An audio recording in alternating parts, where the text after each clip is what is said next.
Welcome. This is Kicking It with Coach K podcast. I am your host, Coach K. This is episode 35. I am here with my man, Coach Ed Blair. He has joined us. He is in Coach. Where are you at right now? Battle Creek is where you're joining us from. Yes, sir. Appreciate you coming on tonight, man. This show is brought to you. We're going to go over a few sponsors, and then we're going to jump right in with Coach tonight. Again, this is a special episode. Super excited to kind of bring this collaboration together. Coach and I had talked about doing this for a while now, and to finally make it happen. Obviously, football season is extremely busy for us coaches. So this is awesome to be able to finally bring this together. The Coach K Kicking It with Coach K podcast and the Ed Blair podcast coming together tonight. This show is brought to you by Brain Jerk Entertainment. Their podcast network is growing. They are obviously a part of various events. Just was a part of a toy drive that just went on. We have Pillar Talk starting up on Wednesday, so another podcast where we are going to sit down with different pillars of our community and other communities, and we're going to talk to them, whether it be business owners, whether it be athletes, whether it be musicians, artists, just anything you can think of, politicians. We're looking to have anybody on. Going to be a super fun show. We're starting that on Wednesdays, and those will either be at 6 or 7 p.m. So make sure you guys tune in. Brain Jerk Josh, myself will be the host of that show. Again, that's Pillar Talk on Wednesdays at 7 or 6 p.m. Make sure you guys tune in every week as we keep you guys updated on that. Kennedy Health Wellness is your one-stop shop. Everything wellness from body care to candles. Right now, if you check out kennedyhealthwellness.com or check out any of our social media, we're doing our 12 days of Christmas. So just lots of sales, fun stuff, new products, just all types of Christmas fun going on right now. Make sure you check us out. Also, again, this show today is brought to you by the Ed Blair podcast. So Coach was kind enough to join us tonight. Coach, at the end, we're going to have you drop your links and everything for the podcast, but we want to show you some love today for obviously making this show happen and everything you're doing. We do have several sponsors of the show.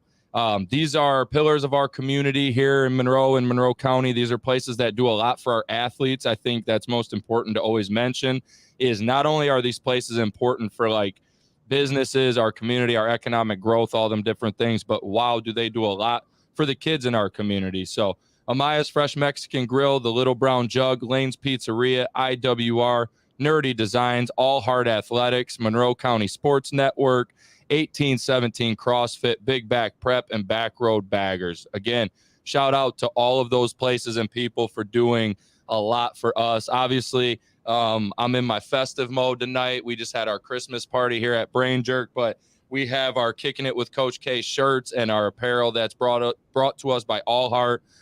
We just want to give them a little special love because every week we got some pretty awesome gear that they hook us up for with this podcast.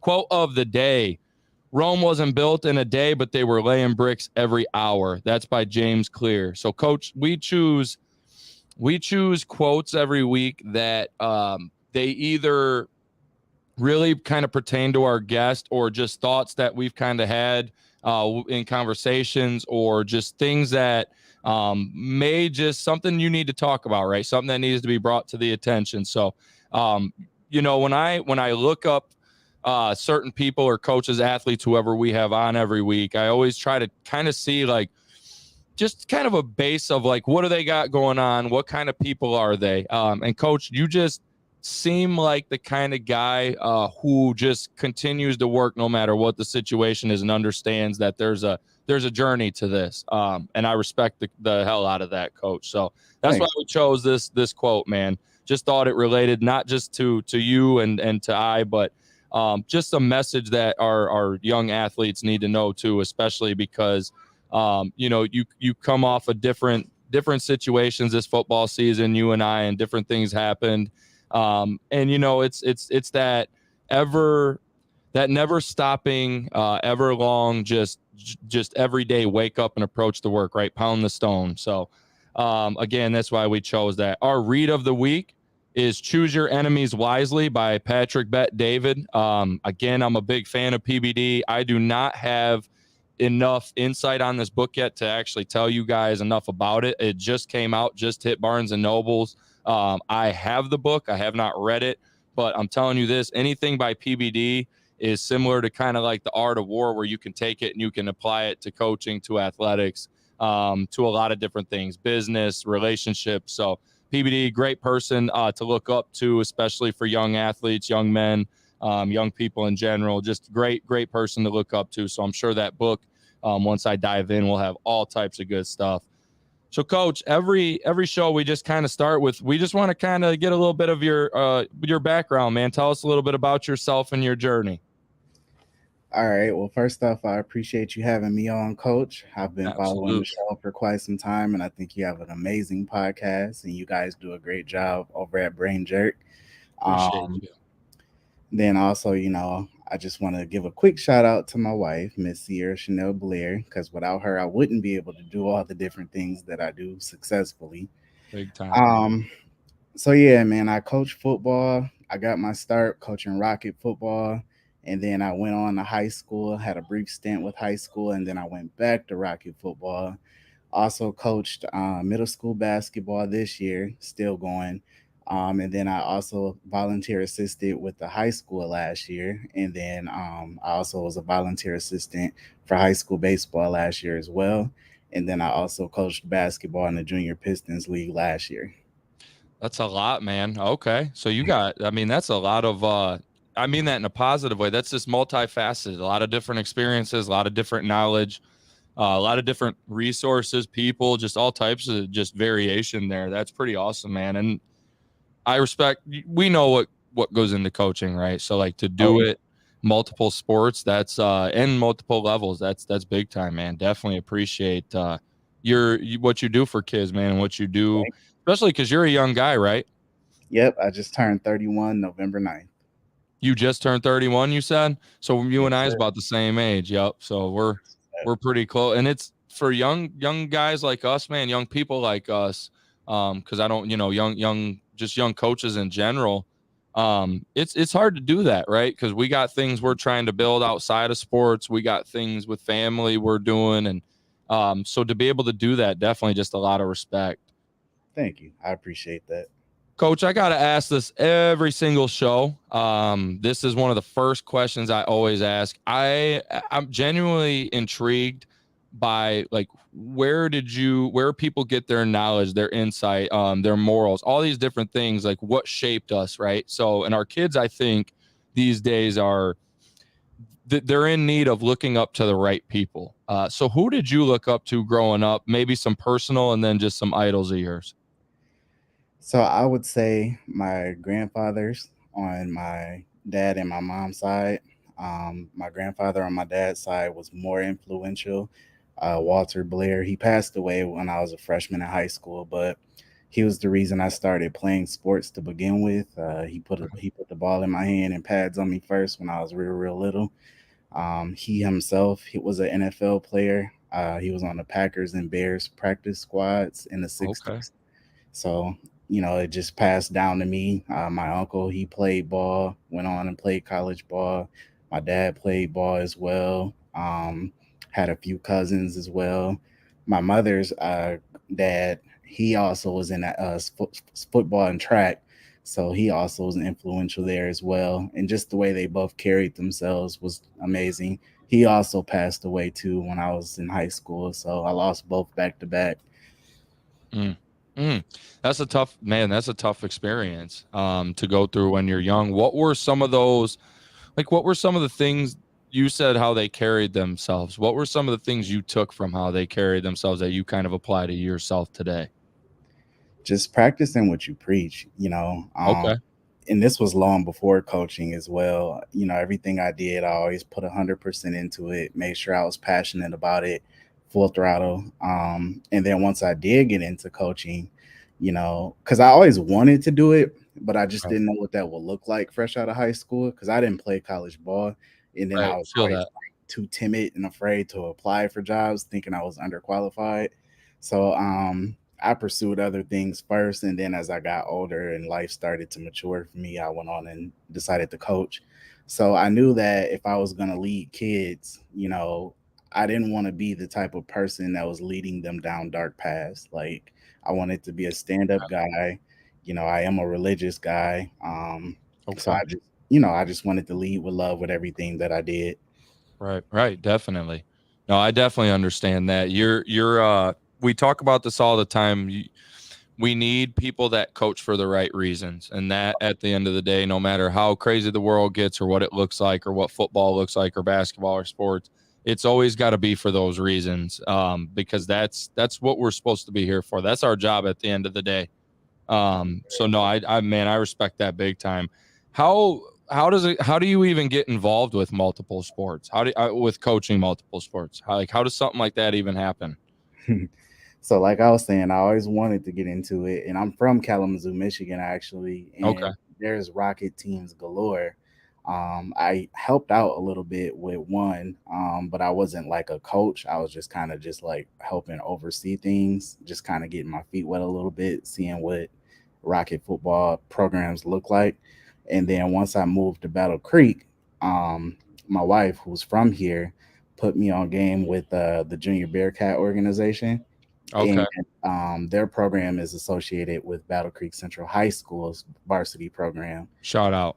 Yep. So shout out to Coach Granger. He's the Big PD time. for the Rocket program. We So had Casey on here, not to interrupt you, coach. We had Casey on here not too long ago.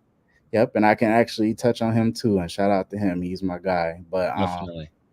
so when I met him for the first time, Granger, I went to him and I'm like, hey, I want to volunteer for your high school. That's what I intended at first.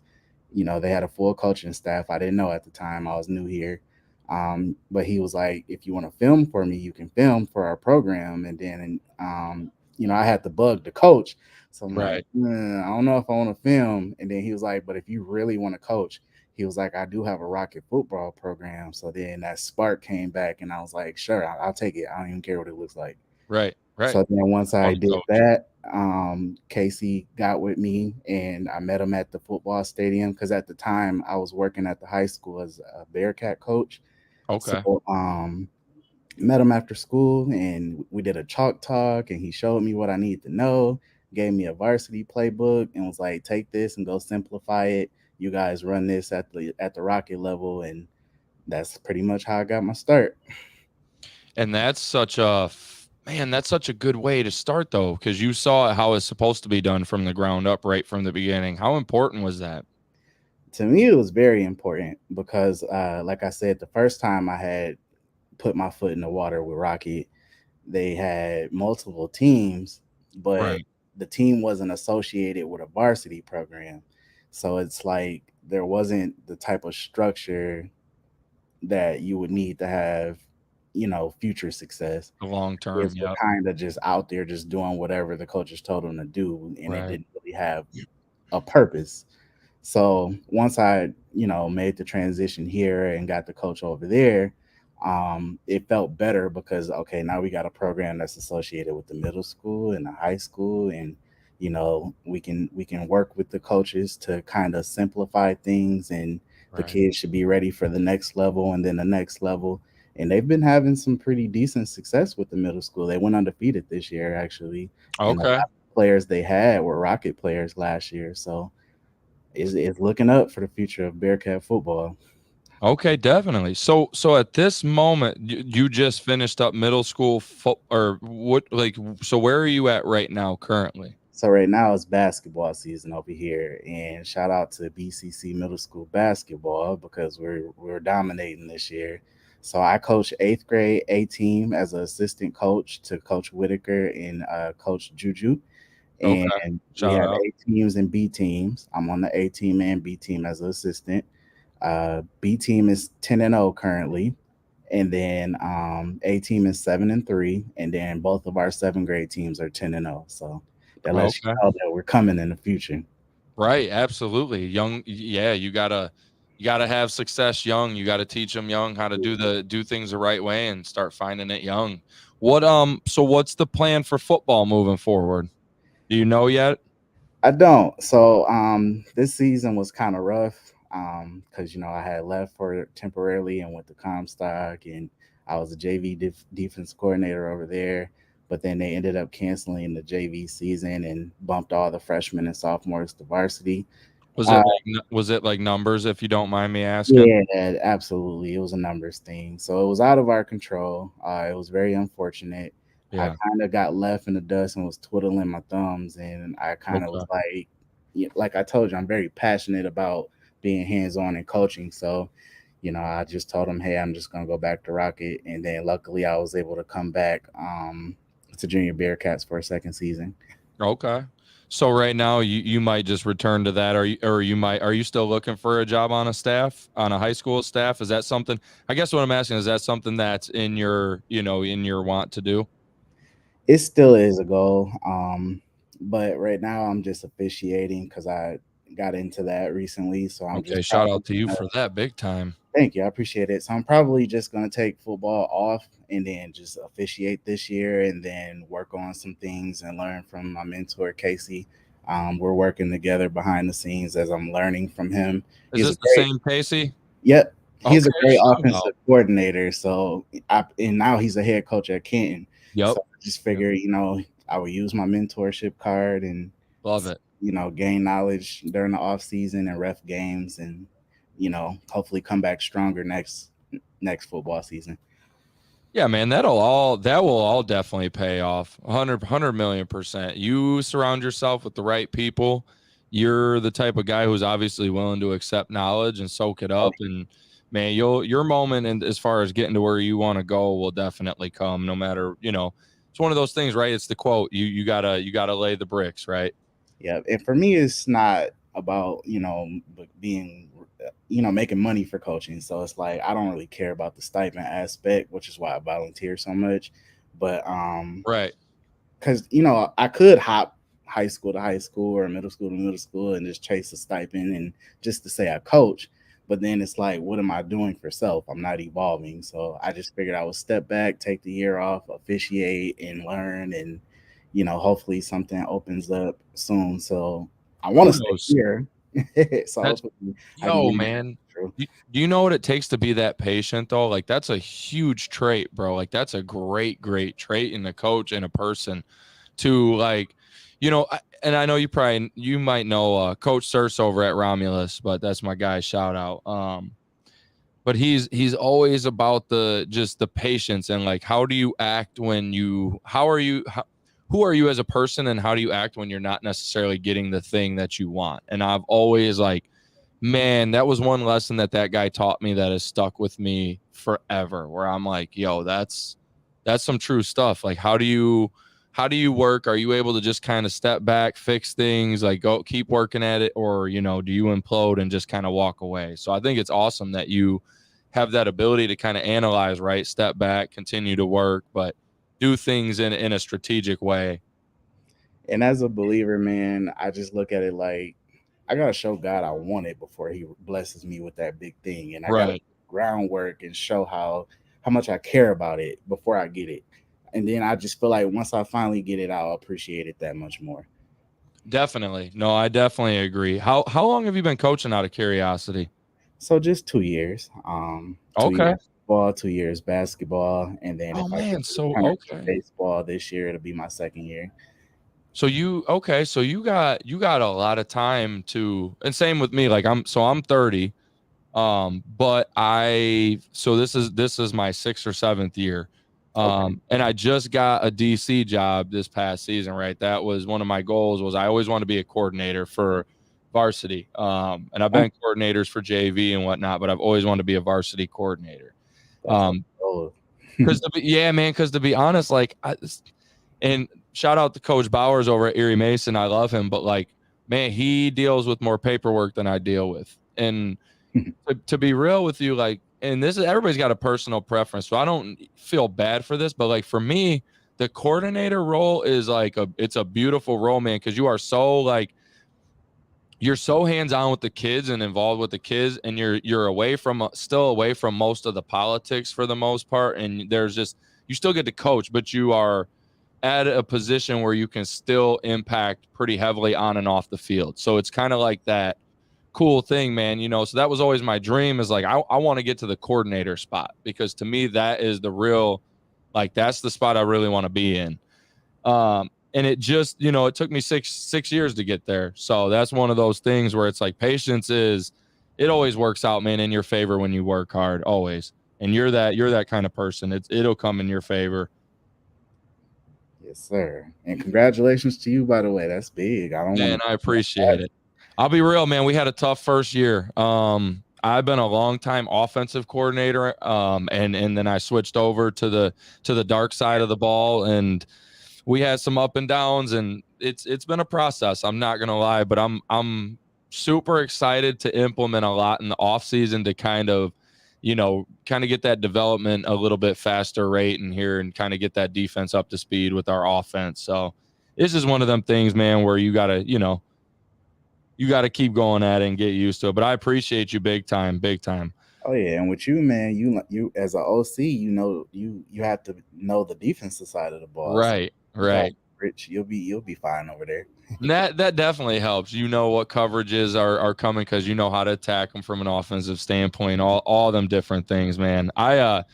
One thing we'll have to do this summer, man, since I know you said you talked to Casey and stuff, is we'll have to get together for some chalk talk this off season and just have some fun.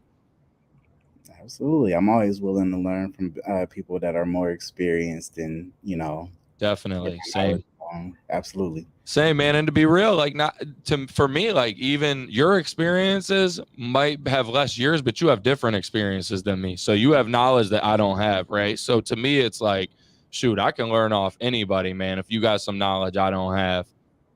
Oh yeah, I agree with that. Definitely. So just I'm gonna actually combine our producer Keith. He brought this one up here, and I got another question. I'm gonna kind of combine these, but your first couple years of coaching, you've coached multiple sports. What are some of the lessons that you've learned on this journey from both basketball, baseball, or all basketball, baseball, football? What are some of the lessons you've learned?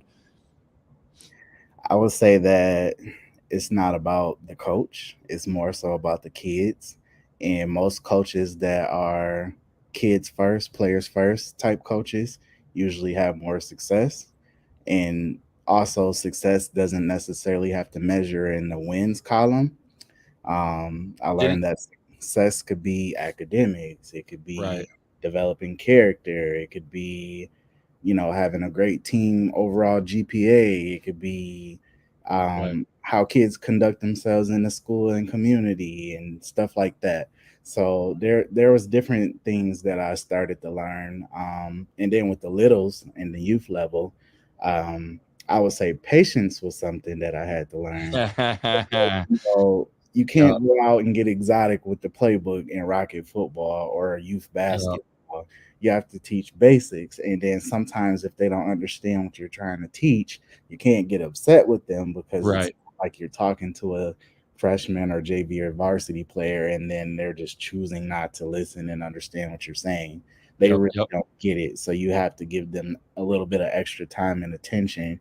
And then I learned that you always have to have a practice plan, because if you don't, because you get so little time with rocket football, you practice like 3 days a week and then you got a game every Saturday. So you always have to make use of your time. So you have to be Maximize it. organized and well prepared. And if you're not, it'll show on Saturdays.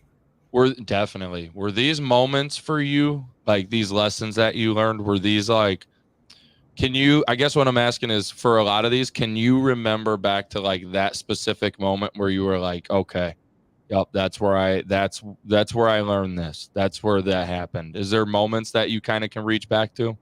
Absolutely. So my first year coaching junior Bearcats, I was an assistant coach on the third and fourth grade team, and we had a winning record that year. So we came in hot. We did what we were supposed to do, and kudos. And then when I coached fifth and sixth this year, it was a huge difference because you can't be on the field. You can't line the kids up. You're on the Right. sideline. It's like a middle school game. Right. So I then, coach middle school too, so I get it for sure. so it was a huge difference. And then I had a lot of first year players who never played before, and then like numbers was a little bit low for our team.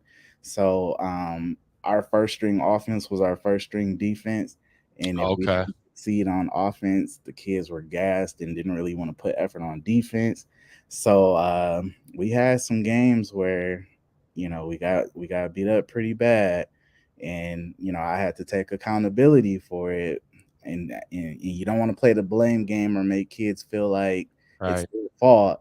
So always coming from winning football as a player and as a coach the year previously, it was hard for me, but I also appreciated it having a losing season because I think I needed that in order to learn how to lose so that the next time I coach, you know, um, I'll know how to win and I'll appreciate winning that much more. What a message. No, that's a great message, man. Great message. A lot of people like I just actually saw this on Instagram the other day, but I love Michael Jordan, big Jordan fan, but Jordan said, a lot of people always talked about how much I won and always, looked at the fact I was a winner and a competitor, but what they don't realize is like I know how many losses it takes to get to a win.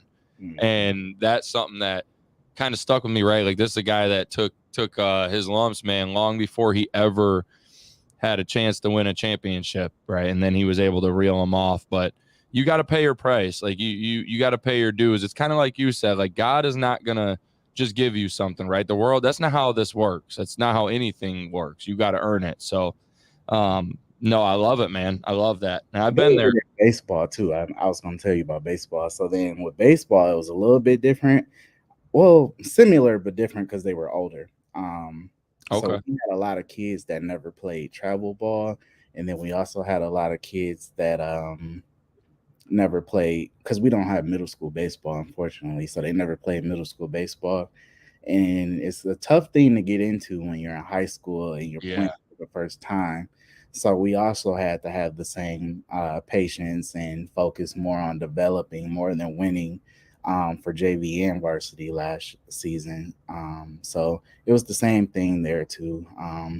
But it was a humbling experience because it made me appreciate the work ethic of baseball players that much more, starting Right. from t-ball on up. So it's like now I realize the importance of t-ball and travel and so on and so forth. So I preach it now. So like when I see kids and I feel like they look like they'll make a good baseball player, I'm like, hey man, you playing travel ball? Or Right. Need to see you. yeah, Yep. like so Yep. When I took the job at Mason, man, and this now I went to school here, but when I went here, I told them like I'm gonna go into the hallways and I'm gonna be a master recruiter because everybody's now a football player. Everybody that thought they weren't is now a football player. And obviously you don't get every single kid to come out for football, but when you go in there and you actually try to, and I'm not just saying even try to get them just to play football, but go care about them. right. Go grab the kid in the hallway that necessarily didn't come out for the football team. Care about him. Maybe he'll come play football. Maybe he'll come to the weight room. Right? We've gotten kids like that where I'm just like, hey man, this kid's in band. I'm like, he hangs out with some of our football players, and I'm like, hey bud, you're welcome to come work out with us anytime. And how's school going? You just talk to kids, man, and that different things. So, They love when you do that. I was oh man, big time. Just care. Yep. So when I was at the high school, I didn't even coach for the high school, but I would go see kids and I'm like, you play football? You should. You got some size on you. Right, Play right. for if you won. Get your school paid for. And then Yeah, I'm at middle school now, and it's like when I see kids that don't play, I don't coach middle school football, but I'm doing the same thing there. I'm same like, thing. man, you got a future if you want it. Yep. You look like a nice little left guard over there. Right. I've been there, man. I Oh, swear. One question I want to tap back on before I forget this because I didn't have this written down, and this is something that so I've been there too. I've been there with you. My middle school program right now, we're a lot better this year than we were last year, but we're not where we need to be yet. Long way to go. Still taking L's on the schedule. How do you, as a coach, like how do you approach the kids in those situations of struggle? just make practice fun for them, because if it becomes Okay. repetitive and they're bored with it and they already didn't want to play as is, they may have parents that's forcing them to play. You just gotta tap into their personalities, how they think, figure out what gets them clicking, and just kind of make practice fun based around that. That's for youth level. In terms of like high school, it's tough, man, because it's about winning at that level. Right. So it's like, There's a little bit of the fun though part there that you can apply to yeah, high school too, absolutely. honestly. There's a little bit of like freshen some things up when you're in a bad place, have some fun, bring the guys together, get the energy up. Yeah, I would say with the older kids, it's more so a morale thing. Just whatever you can do to keep the morale high. Let the kids know that you truly care about them as a person more than you do about them as the athlete. That piece is a key piece. I feel like Big time. just that psychological piece there.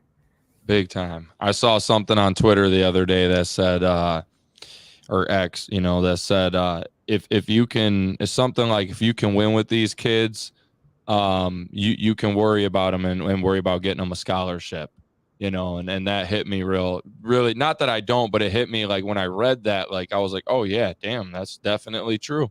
If you can go out here and win with all these young people, you damn sure should be working to to get them opportunities and to be there for them.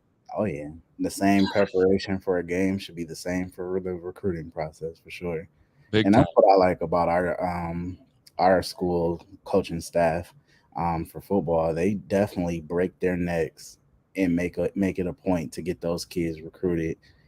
A lot of kids that play for the Bearcats, they get looked at. Some walk on, some get offers, some get invited to camps. But it's been a continuous thing, and I love that. Yeah, that's incredible because that's what it should be about at the end of the day, right? Like as far as the if you it's the build relationships, but then the next thing should be like get that kid. We used to say it at Romulus, not in a negative way, but we got to get you up out of here, man.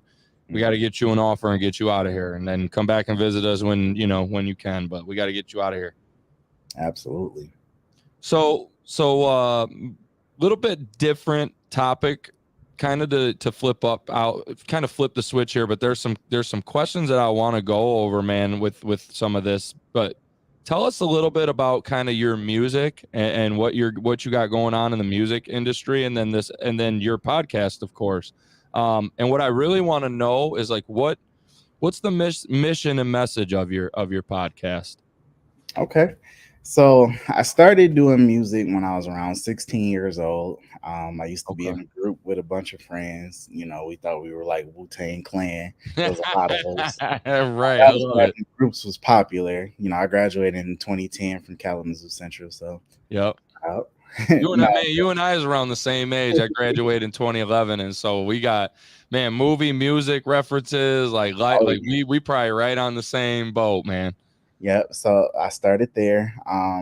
We didn't have money, so we used to record at home. My boy, his mom had an attic, and that's where his room was. So like we turned that into a studio.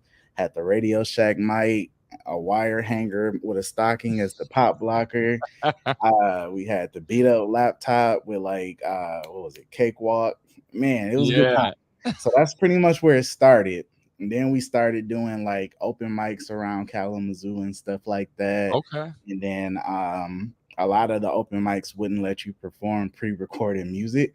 So you had to like play with the in-house band.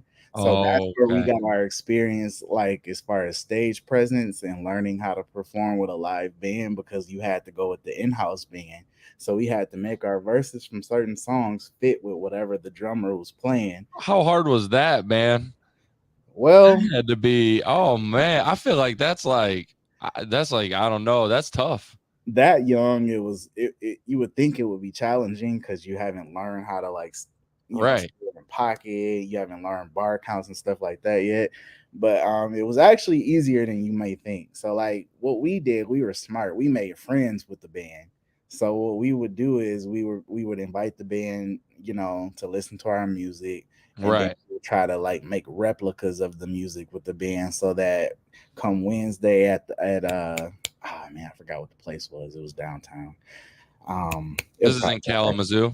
yeah. So come Wednesday, we would go there, and then the band kind of would have a feel for what the mixtape sound like. So then people would think that that was our band. So that's kind of how that came about. All right. And then as we got older, everybody kind of disbanded a little bit. And then we all started doing solo things. Everyone started having their own kids and stuff like Right. that.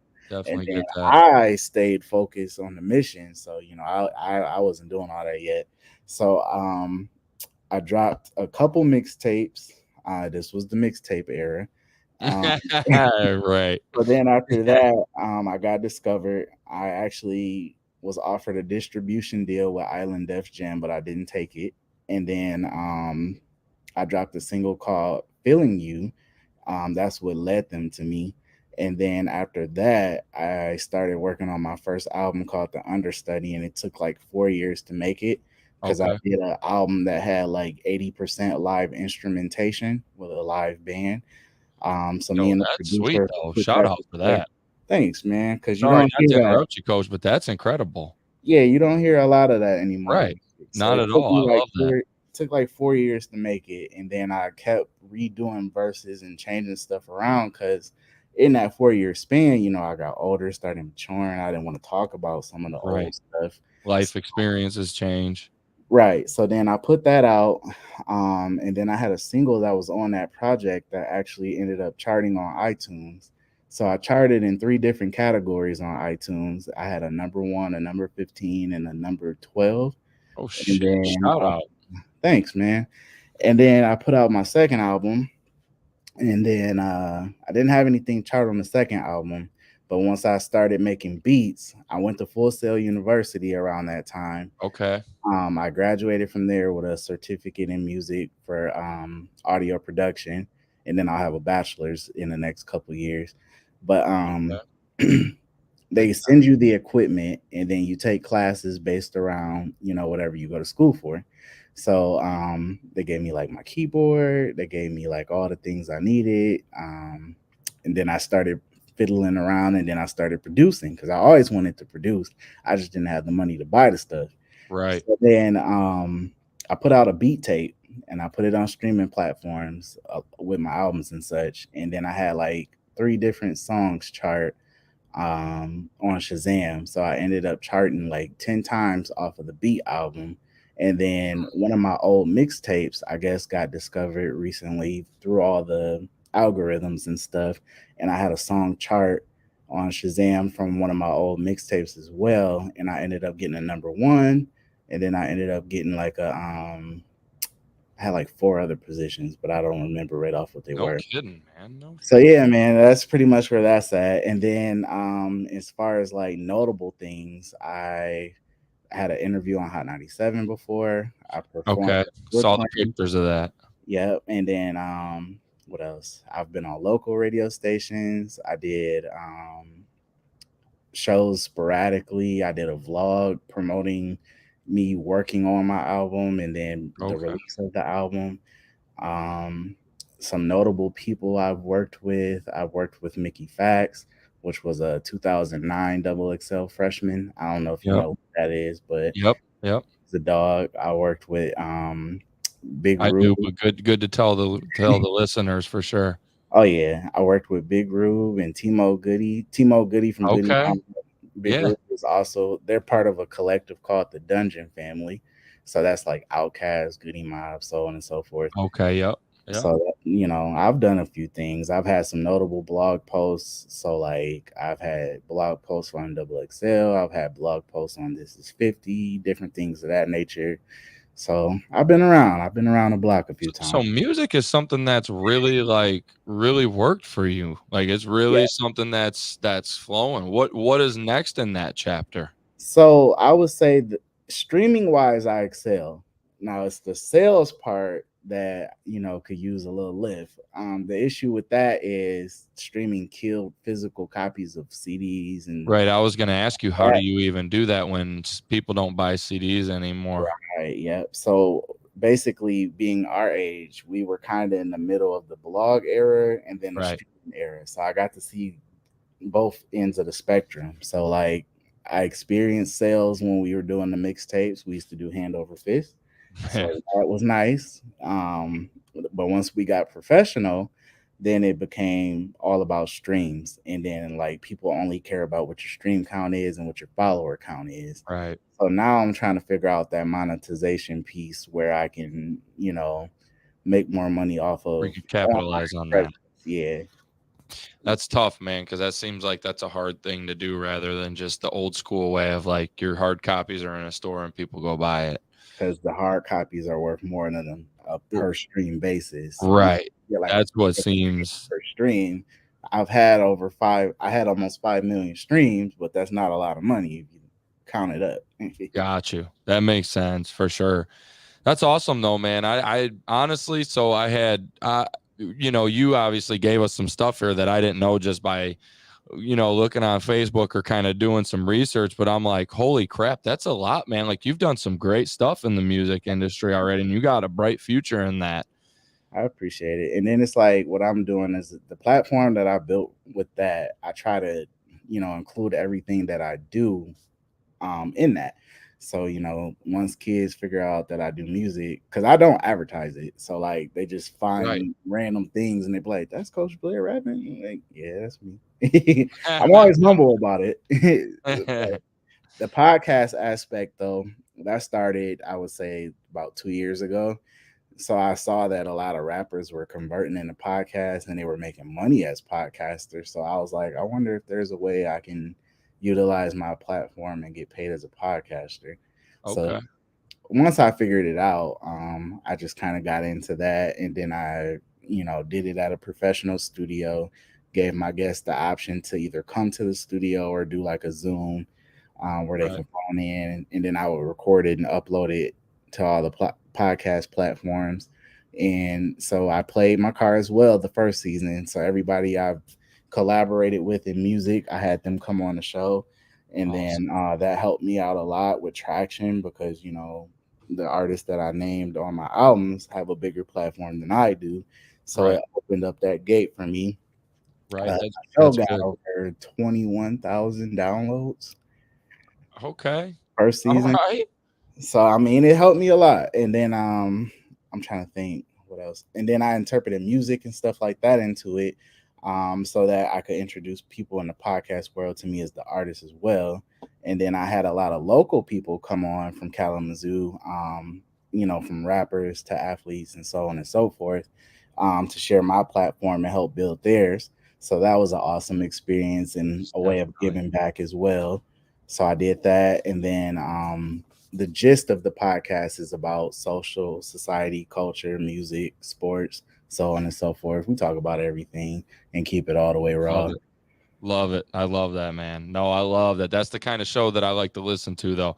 So, and for anybody that wants to listen to the Ed Blair podcast, Coach is going to leave that. Coach, if you want to mention where they can find that now, but also at the end of the show as well, we'll have you mention it. But Okay, uh, so yeah, it's pretty much everywhere. So like Spotify, iHeart, Apple Podcasts, anywhere that there's a podcast, just type in the Ed Blair podcast, it'll pop up.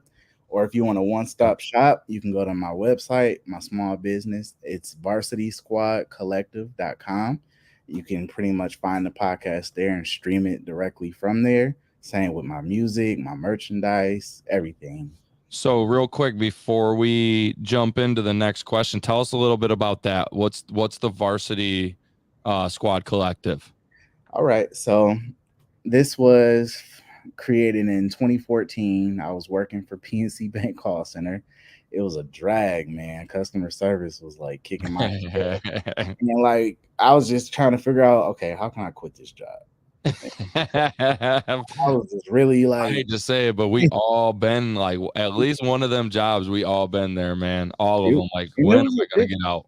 it was a good career job if you wanted a career in banking. It paid at the Right. time like 30,000 a year, so it wasn't terrible, but it was just something that I just didn't see myself doing because, like I told you, musical aspirations, coaching aspirations. So I was just drawing up stuff, and one day I was doodling in the pad while a customer was cussing me out, and then I came up with my logo, and then I was like, okay, that's a start. I kind of like the varsity letter logo, and then I just kept going, kept drawing, and then finally I was like, the Varsity Squad Collective.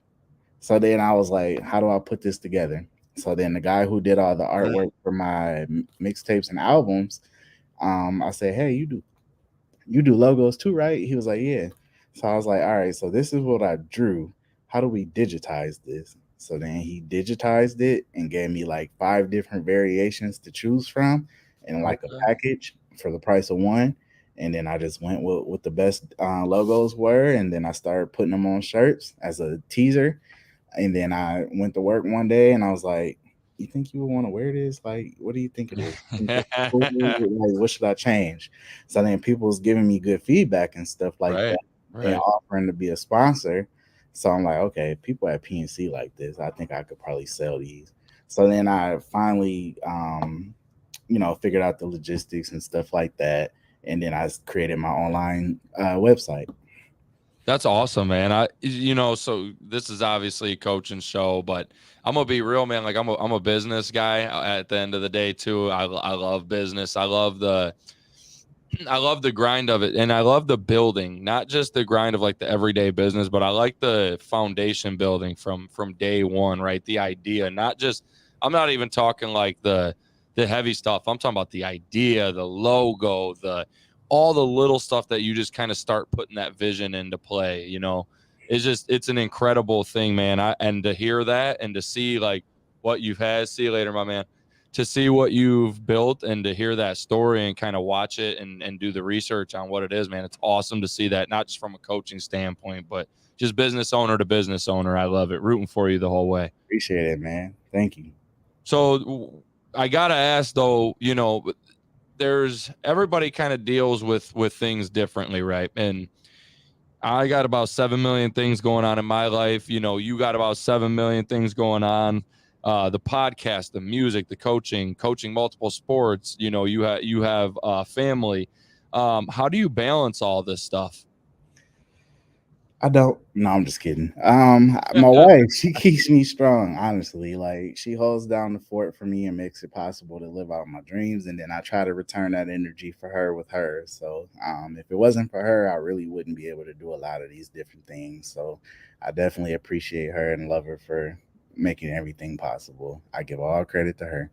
That's a great man. That's awesome. Great message. Great appreciation. I've always said, and everybody talks at coaches. Us coaches are a tighter community than what people know, and we've talked about this multiple times. But if you don't have, especially if you're somebody who is driven to the way that we are, if you don't have somebody that can back that drive, that can support that drive, it's either one of two things is going to happen, right? Like you're going to have to give the thing up that you're driving for, or you're going to have to give the relationship up. So you have to, and I'm not being negative, that's just dead honest, right? Like No, you that's have to true. you got to have that, right? And I'm blessed with my wife where it's the same thing, man. And she knows, like, hey, when duty calls, when we got to go, when I got to go, we might have a 12-hour day, 15-hour day, we might have a banquet, we might have practice, we might have a game, we might have a business meeting. It's just we might have 17 things, right? And I think And that's a key point, man. I agree. And I think what helps me the most, though, she's a Bearcat alumni and she teaches in the district. So, I kind of got the advantage. She Perfect. has Right. relationships with the kids I coach. So it helps me. Right. She wants to be there for them. No, that's awesome though, man. That's a great setup. When it comes to all this, what are, being busy and all this kind of goes hand in hand, but what's your thoughts on mental health, coach? This is something we got to talk about every show. Well, I feel like it's very important. And we, as coaches, we're more than coaches. We're father figures. We're Right. mental therapists. We're spiritual guiders sometimes. We wear a lot of hats. So I think it's important to provide a good balance for kids who may struggle with mental health issues because sometimes that 2 hours of practice, that is their safe haven. So Right. you want to make sure that you understand, what you're dealing with each kid individually and what they may need. Yep. Sometimes you may need to figure out if it's a special needs thing, reach out to whoever's in charge of, the special ed department in these schools and figure out how you can relate to certain kids and coach them properly. That's an important piece. But I just think just, having a big heart and being compassionate and, taking time to figure out each kid is important so that you know how to, tailor your conversations and how Right. you plan for things around those kids. Most definitely. No, I agree 100%. That's one of the best messages you can give on that is get to know the kid and how to communicate with that kid in a way that they will feel comfortable and that you can be what am I looking for here, that you can be progressive out of, right? You want to get something out of the conversation. You want the kid to feel better. You want them to know they have somewhere to go. You want to find some kind of positive light, right? Right, because So I think that's a lot of dog athletes, they have some type of issue of some oh sort. man, and you'd never guess it. Some people would never even know it. That's the crazy part, right? Like Hmm. we know it because we know what you're going through. We talk to you on a daily basis, but how do you take care of yours out of curiosity? Well, I'm personable, so like a lot of kids like me. I work in the buildings, so when they see me, they just naturally gravitate to me. I try to be funny, be myself. I treat them like they're my own kids, basically. I try to be that way Love with it. every kid I deal with. Yeah. Um, so that's pretty much just being myself. Honestly, like I don't have like a philosophy or a true point. I just naturally, I'm just myself. They gravitate. We joke with You each just other. do We it, have right? fun. Just do your Um, thing. yeah, but I do draw a line in the sand. You got to have standards, boundaries, stuff like that. Right. Yep. Um, but I will say though, my own mental health too. I always keep that in the back of my mind. There's things that I struggle with too, and if I see a kid showing the same signs of myself, I try to big them up as much as I can, give them the encouragement that I wish people would have gave me at that age. Um, Right. Right. just give them the extra attention they may need, affection they may need. Um, just try to be the person that I wish I had at that age. Yeah. Be who you needed when you were younger. Yeah, For sure. For sure.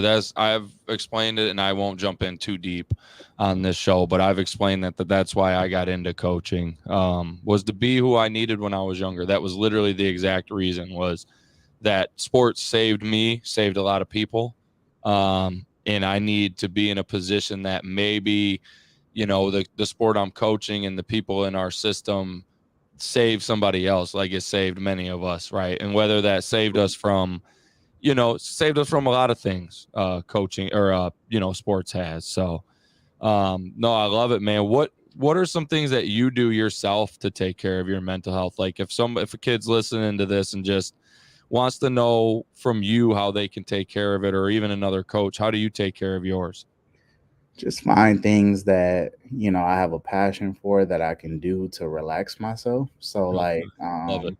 it could be writing a song, it could be Right. recording a song, it could be making a beat, it could be writing poetry, it could be playing Madden or playing 2K or MLB The Show, stuff like that. Like just Right. finding little things that I find peace in. That's the main thing for me. Also, my wife, we talk about any and everything. So if there's a go-to person, You I got that. check in frequently. Right. No, that's great advice. Have that person and it doesn't have to be your significant other, but have somebody that you can definitely, it could be a coach, it could be a sister, brother, just have somebody that you can go and check in at any time. Absolutely. Love it, man. Love it. So, just a couple more questions, coach, here as we continue on and get wrapped up here. I ask this all the time. You're in a different area than me, right? We got kind of different things going on where I'm at, where you're at, downriver. There's all just there's sports, and then there's sports in the state, and then there's kind of like the different areas where certain things are better or less. I just want to know how you see high school sports in the state of Michigan as a whole, and where can we be better? So, You know what? Can I rephrase that? How do you see sports in general? I don't even want to put the high school label because I think that always trickles down to the youth programs. okay, okay. So overall, from a football aspect, I feel like we're a little bit behind as a state because we don't offer travel football. So if you look at the bigger states, they got like AAU football. They're traveling, they're together, they stay together, and it's tackle football. They also offer tackle football in those bigger states down south at younger ages. Mm-hmm. So I definitely feel like if we did that and got travel leagues together, had spring football in Michigan, because Right. it's possible. It's not like it's impossible. It could just be indoors and not outdoors because Right. we got that Michigan weather. So I feel like if we did that, it would help out a lot with Michigan football, and we would be just as prestigious as football down south. I agree with that. There's it's hard, right? Because I know there's things that would come into play that would make it hard, but it's everything we've done throughout history in sports, whether it be high school, college, pro, it's always been difficult to figure out how to do it, right? Whether it's setting up this or setting up the postseason or setting up how this team or do like it's always been difficult. You're always going to run into problems. So like Oh yeah, to me, it's just find a way. You know what I mean? Just find a way. Get us a lot of coaches have the same kind of thought process I do as well, is like we need to see our kids before August. And yeah, we get some of them in the weight room, but we also don't get them as a team. And if you're like us, and I know some places are, but you don't necessarily have all your kids in the weight room at once, because some of them may have a class that has weightlifting in their 6 hour, right? Some of them have basketball practice during lifts and they can't make it and they got to go to lifts with the basketball team. There's just those different scenarios, right, where we don't get our kids together until August, and it kind of makes things sloppy a little bit for what it could be. And then some other things I thought of randomly, I wish middle schools had some type of like, even if it's not like a playoff, like a all city tournament or something where they play like crosstown rivalries and they win certain trophies for it, stuff like that. That would be cool. Um, Yeah, we don't do enough of that. Youth combines where they know what it's like to go to a combine and do the NFL drills, and then they know what to expect for the next level, and then Yep. we can keep track of them from rocket to middle school to high school, and then you can just track early development.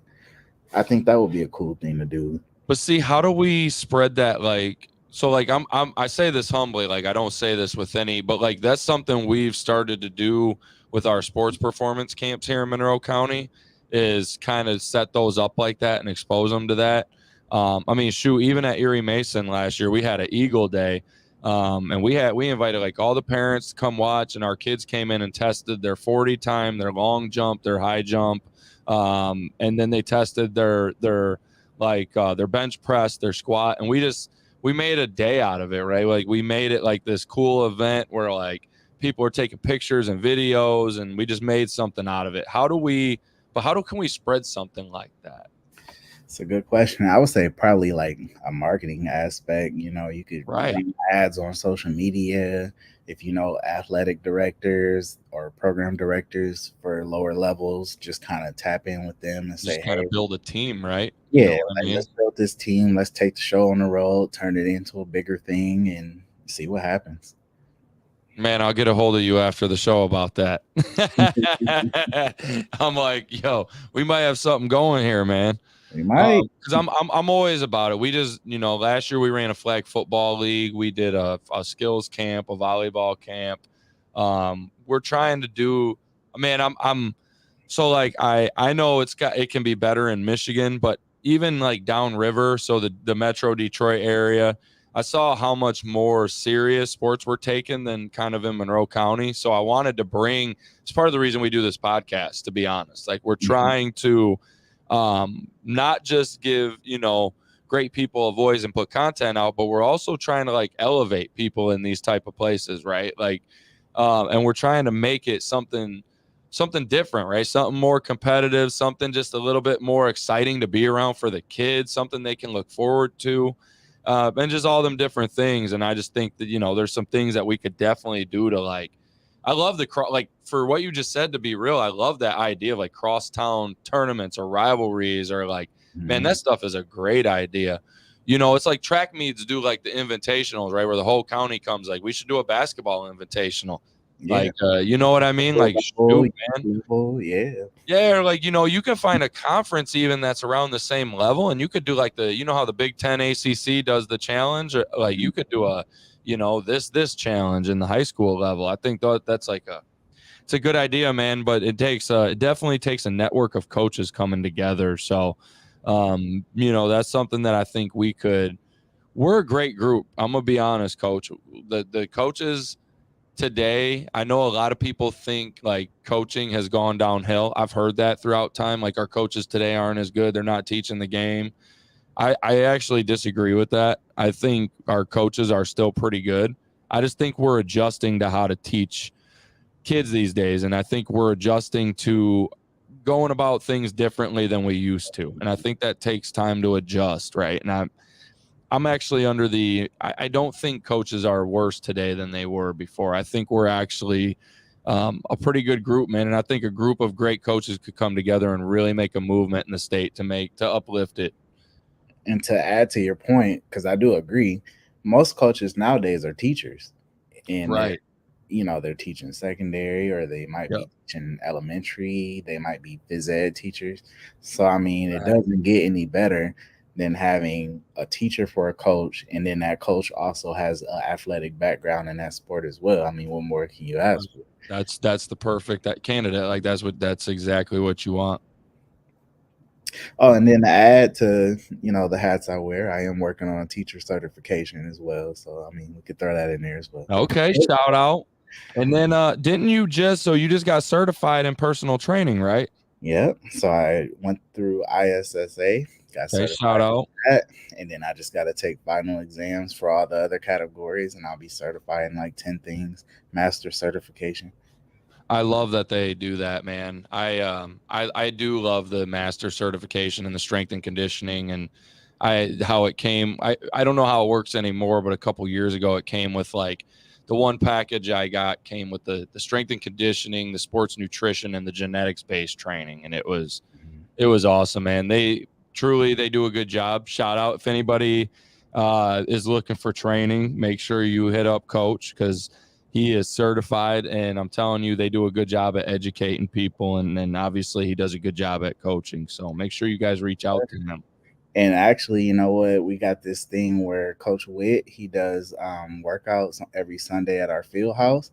So Oh, grades third through eighth, he breaks it up in groups. So grades 3 to 5, they do a morning session, and then grades 6 through 8 do an afternoon. that's awesome. So sometimes I try to make myself available to help with that when I can. But I will be offering different things as well at the field house. Grander gave me access, so I'll be working there, doing different Awesome. things for personal training. So definitely hit me up. That's incredible. I love to hear that. We need good people, man. We need good people teaching, and I love to hear that. So, Coach, last question I'm gonna get here, man. We're gonna have some fun with this one though. Just like to get into it. I'm assuming you're a college football fan. So, what's your thoughts on the playoffs this year? U of M, baby. So I wanted to go to school. That's right. Let's go. Go blue. That's it. That's the Let's goal. go. Listen, man, I came on here and did a little preview like a couple weeks ago, and I said I'm not gonna. It was a Michigan Ohio State preview. I said I'm not gonna be biased, but Michigan definitely gonna win, and I got them in the playoffs too. And you know what? We won with like 4 different coaches this year. So I mean, it is what it is. You think Florida State should have been left? I think they should have got in. I think they You should. do? Yeah, they played their butts off and they deserved it. But I It's think hard, man. politics came into play with that. I feel like. It is hard. My initial thought was that Alabama should have got in, and then I'm not gonna lie to you, man. I'm pretty easy to talk to. I'm understanding, and I was explaining some things, and I kind of put myself in Mike Norvell's shoes, and I kind of just tried to think of things as if I was a Florida State fan or if I was Mike Norvell right now, and yeah, there's some perspectives I definitely understand. I don't like the thought of a team knowing they can go undefeated in a power conference and not get in. I really don't like the thought of that. Yeah. Kind of makes me sick to my stomach knowing that because, had that been and bless him, but had that been JJ, that's us that doesn't make it. So it's tough, man. It's tough, but you think Michigan wins it all? I do actually. I'm a strong believer that they can do it. Who do you think they get in the championship? I don't know. That's a tough game, man. I'm gonna be honest. I got Texas. Texas. That would be a good matchup.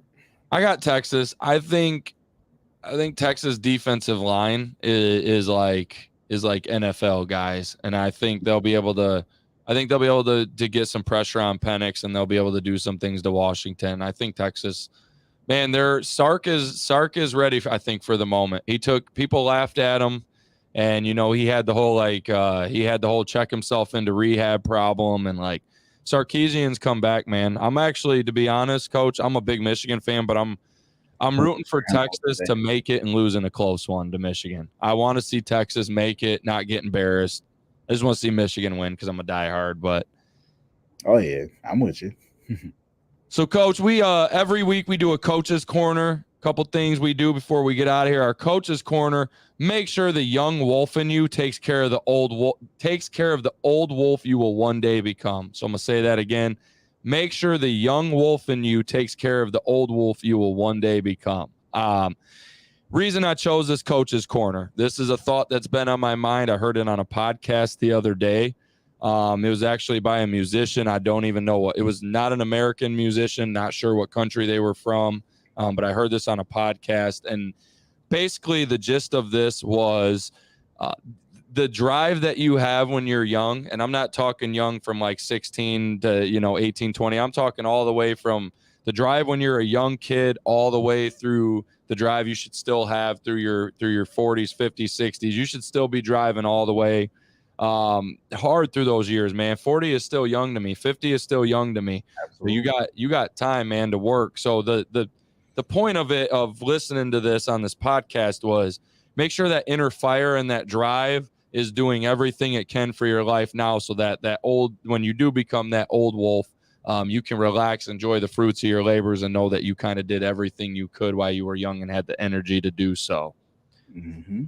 Love it, man. I also think I didn't actually interpret that way at first too, and I'll just share this quick, but I also think there's something to be said for, like, make sure you just eat healthy, right? Make sure you exercise, make sure you take care of yourself, so that, there's less issues when you become older.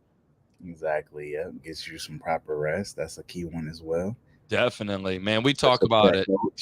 we talk about it all the time at football, man. I try preaching to these guys. We feed them after lifts to try to promote fruits and veggies, and it's a battle for everybody, right? Like, I still go through my struggles, but I'm genuinely working at it every day.